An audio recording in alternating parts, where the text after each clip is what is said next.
تصوف کی کوئی ایک تعریف نہیں ہے، بلکہ لفظ تصوف کی تعریف مختلف حضرات نے مختلف پہلوؤں کو مد نظر رکھ کر کی ہے۔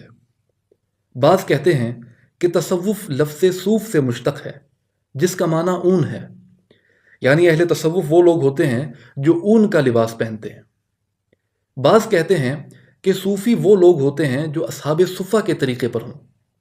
اصحاب صفہ صحابہ کرام رضی اللہ عنہم اجمعین کی وہ جماعت تھی جو نبی کریم صلی اللہ علیہ وسلم کی صحبت میں ہمیشہ رہا کرتی تھی، اور یہ کم و بیش 70-80 افراد تھے۔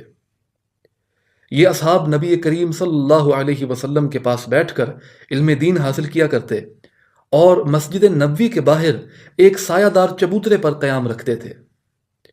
ان اصحاب صفہ نے دنیا سے بے رغبتی اختیار کر رکھی تھی، توکل علی اللہ ان کا شیوا تھا، اور اغنیاء ان کی خدمت کیا کرتے تھے۔